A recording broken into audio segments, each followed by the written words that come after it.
अस्सलामु अलैकुम रहमतुल्लाहि व बरकातुहू। नहमदुहु व नुसल्ली अला रसूलिल करीम, अम्मा बाद। औज़ु बिल्लाहि मिनश शैतानिर रजीम, बिस्मिल्लाहिर रहमानिर रहीम। शहनशीन पर तशरीफ फरमा मजलिस कायदीन वो हैदराबाद से आए हुए मेरे तमाम मजलिस रुफ़क़ा, मेरे भाई मजलिस इत्तेहादुल मुस्लिमीन के जानिब से आपके दरमियान में आपके अपने उम्मीदवार जनाब साबिर चौधरी साहब आज के इस जलसे में कसीर तादाद में मेरे मुस्लिम नौजवानों, मेरे दलित भाइयों, यहां पर मौजूद मेरे बुजुर्गों और पसे पर्दा बैठकर सुनने वाली मेरे ज़त-ए-माब पर्दा नशीन मां और बहनों, आज का ये जलसा मजलिस इत्तेहादुल मुस्लिमीन की जानिब से मुनक्कद किया गया है। और यह जलसा मेरे अपने मशवरे पर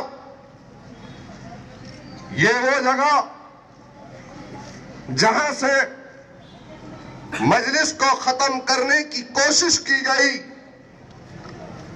इस जगह से, इस हताई और करबला के इस चौराहे से मजलिस इत्तेहादुल मुस्लिमीन ने अपने उम्मीदवार की तशहीरी मुहिम का आगाज किया है। और अगर मैं गलत न कहूं तो महाराष्ट्र और खुसूसन सरजमीन नांदेड़ के रहने बसने वाले नौजवान और बुजुर्ग इस बात से बखूबी वाकिफ है कि पांचों महल्ले, ये हताई, ये गनीपुरा, ये सैयदान, ये मोमिनपुरा, ये करबला, ये कुम्हा टेकड़ी, ये नई मस्जिद एक ऐसा इलाका है जहां से मजलिस इत्तेहादुल मुस्लिमीन ने 2012 में अपने सफर का आगाज किया था। उस वक्त मजलिस के इस जलसों में आपने भी देखा कि जहां हम जाते थे तो वहां पर हमको ये बतलाया जाता था कि कांग्रेस की सत्ता है, अशोक चौहान यहां का चीफ मिनिस्टर है। बहरहाल कितनी जिद्दोजहद हुई, कैसे कसम पुरसी के आलम में मजलिस इत्तेहादुल मुस्लिमीन ने नांदेड़ में कदम रखा। यही वो मुकाम है जहां के मुसलमानों ने मजलिस को गले लगाया। इसीलिए सबसे पहले मेरा मशवरा था कि मजलिस की तशहीरी मुहिम का आगाज हताई करबला यहां से करेंगे। बहरहाल इंतखाबात का वक्त है, हर एक जमात अपने उम्मीदवारों को जितवाने के लिए तशहीरी मुहिम का आगाज कर चुकी है। कांग्रेस के उम्मीदवार भी है, शिवसेना का उम्मीदवार भी है, दीगर उम्मीदवार भी है। हर जमात चाहती है कि किसी न किसी तरीके से अवामी मजालिस में जाकर अवाम के जहन को टटोल कर किस तरह से अपनी तरफ राग़िब करे और अपनी जमात की कारगुजारियों को सुनाते हैं। कांग्रेस है तो कांग्रेस अपनी दास्तान को आपके सामने रखेगी, शिवसेना है तो वो भी अपनी कारगुजारी को सामने रखेगी।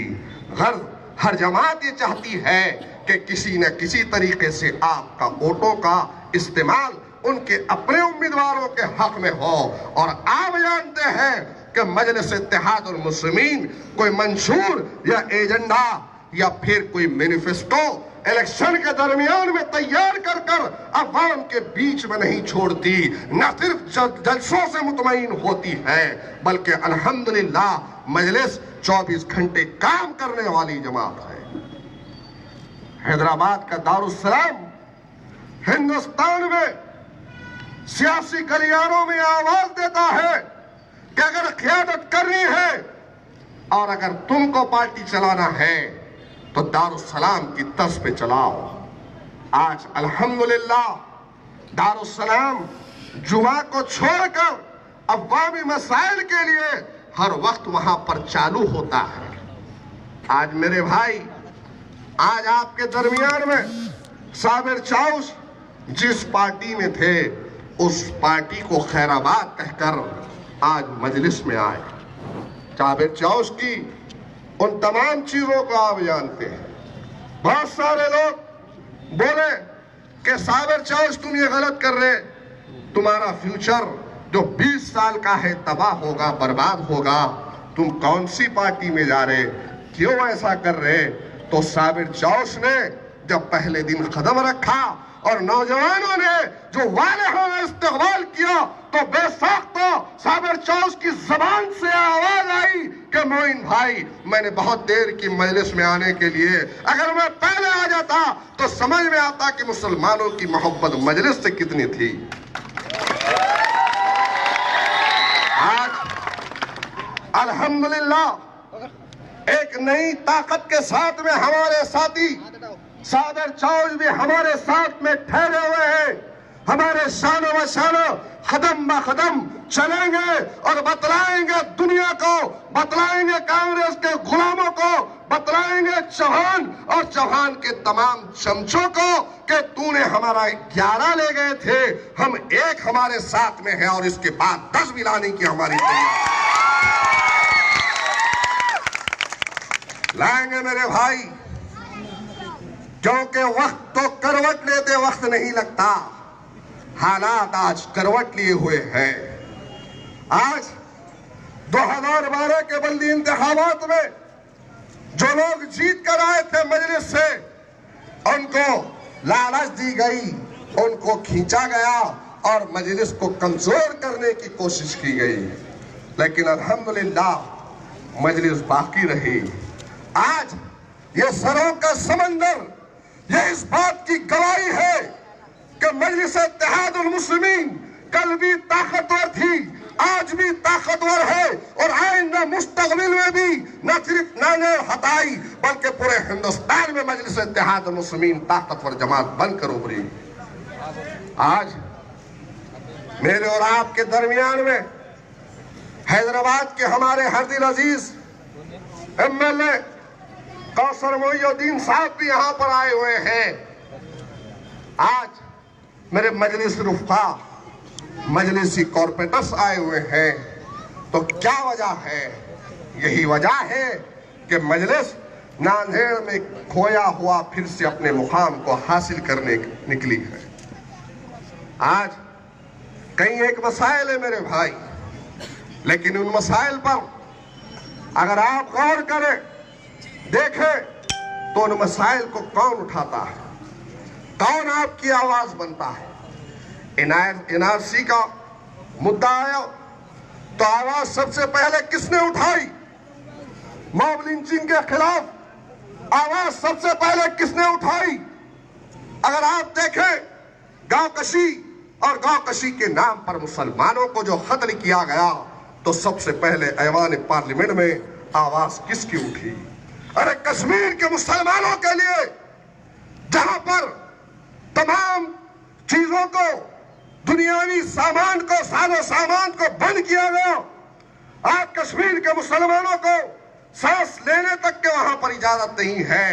कश्मीर में मुसलमानों की खून की होली खेली जा रही है, इज्जतों को लूटने की कोशिश की जा रही है, नौजवानों को उठाकर जेलों में डाल दिया जा रहा है। अगर मुसलमान कश्मीर में एहतजाज करता है तो उसको उठाकर जेल में डालने का काम हो रहा है। तो बतलाओ मेरे प्यारे मुसलमानों, आज इनके लिए आवाज उठाने वाली शख्सियत कौन सी है सिवाय बैरिस्टर असदुद्दीन ओवैसी साहब की? आज हालात कैसे हैं मेरे भाई, आप खुद जानते हैं। मुझसे पहले साबिर चाउस ये कह रहे थे कि मैं उम्मीदवारी के लिए गया, सत्तार सेठ भी गए, मुस्लिम उम्मीदवार भी गए, तो हमसे ये कहा गया कि तुमको हिंदू वोट नहीं देते, तुम नहीं जीत सकते। तो क्या तुम्हारा काम सिर्फ और सिर्फ इन काफिरों को, इन फिरका परस्त हिंदुओं को कुर्सियों की जीनत बनाना तुम्हारा काम है? वो कौम जो दुनिया में भेजी गई कौमों की इमामत के लिए, वो कौम जिसको रास्ता बताने के लिए दुनिया में रसूल अल्लाह की उम्मत बनाकर भेजा गया है, क्या आज हम उस काबिल नहीं है कि हम ऐवानों में जाकर नुमाइंदगी कर सकते हैं?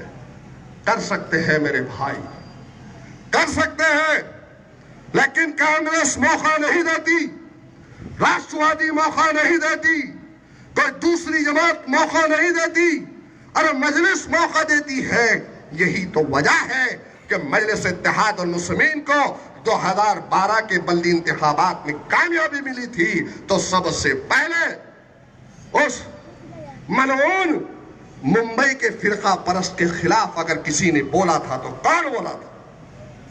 मजलिस ने बोला था। मजलिस एक ताकत का नाम है, मजलिस एक हिम्मत का नाम है, मजलिस एक हौसले का नाम है, मजलिस एक आवाज और इत्तेहाद का नाम है। मजलिस को ताकतवर बनाना, लोगों के दरमियान में आज पूरे नांदेड़ में चर्चा हो रहा है, लोग मायूसी में, लोग गम में हैं कि 2012 के इंतखाबात आए तो उस वक्त भी मुसलमानों से वादा किया गया एमएलसी का, किसी एक मुसलमान को एमएलसी देंगे। 2014 में पार्लियामेंट के इंतखाबात आए, मुसलमानों का वोट हासिल करना था, लेना था चौहान को, तो उस वक्त भी चौहान ने झूठा वादा किया कि आप मुझे जिताओ, मैं आपके किसी एक मुस्लिम को ऐवान असेंबली की रुकनियत एमएलसी दूंगा। वो चले गए। उसके बाद में 2019 में जब लोग पाकीज़ा फंक्शन हॉल में बैठे तो वहां पर भी उलमा इकराम की मजालिस में सबने कहा कि अब आप हमारे लिए क्या करना चाहते हैं, तो फिर से वही झूठा बयान। लेकिन मेरे भाई, मुझे अफसोस भी हुआ, मुझे तकलीफ भी हुई, मैं गम में भी था उस वक्त, और मैं रहूंगा भी, इसलिए भले ही दूसरी जमात में है सत्तार भाई, लेकिन उनके चेहरे के तासुरात जो तकलीफ के साथ बयान हो रहे थे, मैं और आप जानते हैं कि किस गम गुस्से में अब्दुल सत्तार सेठ को नुमाइंदगी नहीं मिली। अरे मजलिस ने आखिरी दम तक यह सोच रखा कि अगर मजलिस अगर टिकट दे देगी, ऐलान कर देगी किसी मुसलमान का, तो शहर के मुसलमान कहेंगे कि मजलिस ने सही नहीं किया। साबिर चौश की दावेदारी थी, सत्तार सेठ की दावेदारी थी, अगर उनको मिल जाती तो चौहान अगर मुसलमानों की जानिब से अगर मजलिस किसी उम्मीदवार की घोषणा करती तो चौहान उसके गुलाम कहते कि देखो अब तो मुश्किल है, वोटों का बंटवारा हो जाता। बोलते नहीं बोलते? बोलते नहीं बोलते? आखिरी दम तक हमने सोचा कि कल होगा, कल होगा, कल होगा। लाए तो किसको लाए? साबिर चौश के मुकाबले में हम बर्डे को लाए। किसको लाए? चौश के मुकाबले में हम बर्डे को लाए। पहले बेचारा मामू के नाम से जाने जाता, मामू बोले तो समझते ना, समझते ना। और यहाँ पे तो यार रखा है, यहाँ पे कौन है?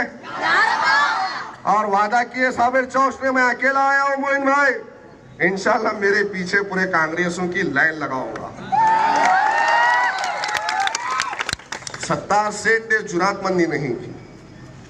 सलाम है साबिर चौश को कि जिन्होंने कांग्रेस की जंजीरों को तोड़कर एक आजाद खुली सांस में जिंदगी गुजारने का फैसला किया। अल्हम्दुलिल्लाह साबिर चौश के फैसले को सलाम है। लेकिन मेरे गयूर मुसलमानों, अब तुम्हारा वक्त है इम्तिहान का, तुमको भी बतलाना होगा कि साबिर चौस जिस उम्मीद के साथ मजलिस का दामन थामे हैं, उनके उस दामन को खुशियों से भरने की जिम्मेदारी, उनको जिताकर लाने की जिम्मेदारी ये तमाम नांदेड़ के दक्षिण के मेरे मतदाताओं से। हमको जिताना होगा मेरे भाई, हमको लाना होगा, ऐवानों में हमारे नुमाइंदों को भेजना होगा और अपनी आवाज को ऐवानों में पहुंचाकर हमारे मसाइल की तर्जुमानी करवाना। कितने मसाइल आए, कितने मसाइल आए नांदेड़ में। अभी साबिर चौस ने आते आते एक कंप्लेन करे उर्दू घर के बारे में। उर्दू घर में कांग्रेस और कांग्रेस के गुलामा पूरे जमा थे रैली निकालने के वास्ते। कै के वास्ते? कै के वास्ते? रैली निकालने के वास्ते। और उनकी रैली तो बगैर पैसों के होती। और यहाँ पर जितने खड़े हैं साबिर चौस, ये लोग दुआएं कर कर मस्जिदों से अपने घर से खाना खाकर, अगर कोई काम पे से आए तो बगैर खाने के यहाँ पर आकर रुका है। ये पैसे वाले नहीं है, नहीं है। और फिर ये लोग आए हैं तो सिर्फ इतना सुनना चाहते हैं कि हमारे दिलों की बात कौन करे। मेरे प्यारे मुसलमानों, जब साबिर चौस और मैं मेरा खुद का फॉर्म विड्रा करने के लिए सब्स्टिट्यूट में था, हम निकले तो साबिर चौस बोले, मोइन भाई ये उर्दू घर आज तक एहतजाज करे, बार बार चौहान को बोले, मुंशी के बेटे को बोले, लेकिन कभी तौफीक नहीं हुई। लेकिन आज मेरे कार्यकर्ता आके बोल रहे कि क्या बात है भाई, वहां पे उर्दू घर खचाखच भरा हुआ है। वीडियो निकाले, कंप्लेन गए, कंप्लेन किया आरओ के पास जाकर मैंने कहा कि जनाब आज तक इतने एहतजाज किए तो आज तक इसको चालू नहीं करे, लेकिन आज यहां से रैली निकली, ये उर्दू घर बनाए कि कांग्रेस का कार्यालय बनाया आपने? जैसे ही कहना था, रिटर्निंग ऑफिसर अपनी फौज फाटे को लेके पहुंचा और कांग्रेस के गुलाम वहां से भाग के निकले। अवामी मिल्कियत को अपने बाप की जागीर समझने वाले चौहान, ऐ मुंशी के बेटे याद रख, इंशाअल्लाह ताला अब की बार जो तू सोच रहा है कि मुसलमानों को टिकट दे देंगे तो मुसलमान नहीं निकल सकता।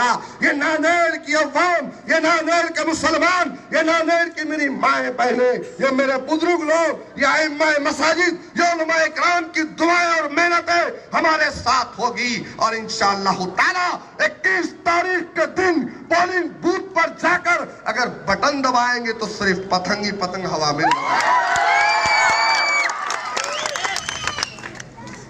ये खूनी पंजे को कब तक वोट देंगे? हाँ, तलाक के मुद्दे पर खामोश रहने वालों को वोट देंगे? कश्मीर में हमारा खून पानी की तरह से बहाने वालों को वोट देंगे? एनआरसी के मुद्दे पर चुप्पी साधने वालों को वोट देंगे? गाय कशी के नाम पर मुस्लिम नौजवानों को मारने वालों को वोट देंगे? तारीख के नाम पर हमको कत्ल करने वालों को वोट देंगे? और इसके बाद यहाँ के सूखे पेड़े को भी बोलना जरूरी है।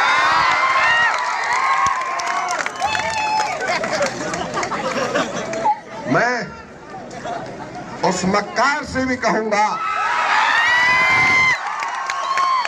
उससे भी कहूंगा कि पहली मर्तबा ये शेर तुम्हारे जाल में आ गया था।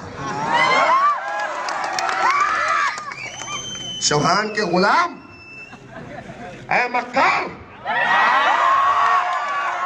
पहली मर्तबा तुम्हारे उस जाल में आया था, लेकिन अब संभल के रहना। अब मैं कहीं भी नहीं आने वाला हूं। ये सब लोग जो जानते हैं करेंगे ना इंशाल्लाह। अगर कुछ नखरे करा तो जरा हाथ उठा के वो लोग कुछ करेंगे। इन्हें अगर नखरे करा तो मुझे आने की नौबत खुदा के वास्ते मत आए। मैं ईमानदारी से बोल रहा हूं, इन्हें नखरे अगर करा ये सुक्का पेड़ा तो पहले तुम निपट लो, उसके बाद मुझे फोन करो, पुलिस स्टेशन में मैं आऊंगा। इसलिए भाई, इसलिए मेरे भाई, अगर मेरी आवाज तेरे तक जा रही है तो अब कोई मक्कारी से काम मत लो, हम तुझे नहीं छेड़ेंगे। खुदा की कसम, उलमा की मौजूदगी में, मेरे मुसलमानों की मौजूदगी में बोल रहा हूँ, मैं अपनी तरफ से पहल नहीं करूंगा, मैं नहीं छेड़ूंगा। लेकिन हमारे कार्यकर्ताओं को, कारकुनान को, हमारे जिम्मेदारान को अगर रोकने की कोशिश की गई, कुछ करने की कोशिश की गई, उसके बाद फिर मैं छोड़ूंगा नहीं, उसके बाद नहीं छोड़ूंगा।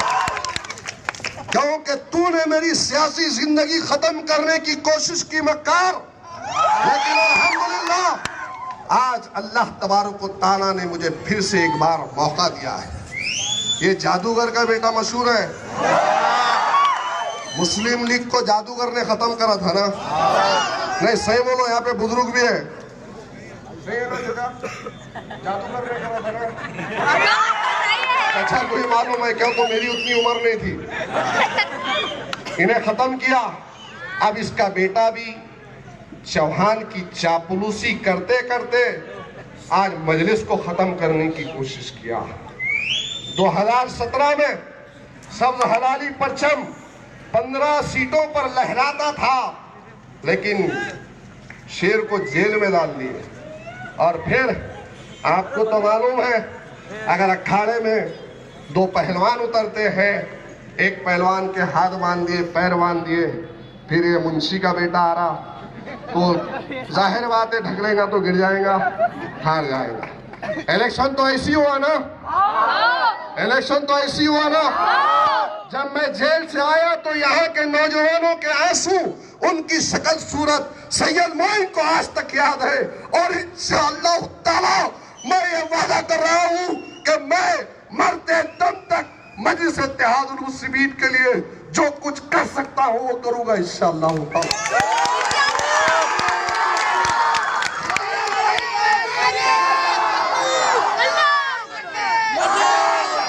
अरे लोग बहुत गम में थे जब मैं जेल से आया, तो उनकी सूरतें आज भी मुझे याद है मेरे भाई, मैं नहीं भूल सकता। और उन सूरतों की कसम खाकर कह रहा हूँ, उन आंसुओं को, उन चेहरों की कसम खाकर कह रहा हूँ कि इंशाअल्लाह ताला उत्तर और दक्षिण के दोनों सीट जिताकर फिर से तुम्हारे चेहरों पर बहाली और उस खुशहाली को मैं देखने आया हूँ।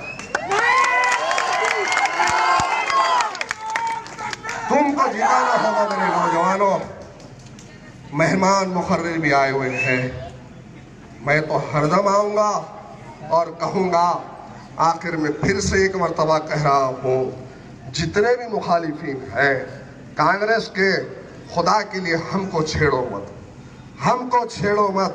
अब तुम्हारे वो पुराने जाल में मैं नहीं आने वाला। इंशाअल्लाह ताला और भी बातें होंगी, लेकिन हमारे आए हुए मुअज़्ज़िज़ मेहमान कौसर मुहिउद्दीन साहब एमएलए साहब को खामोशी से सुने। वाखिर दावाना अनिल हम्दुलिल्लाहि रब्बिल आलमीन।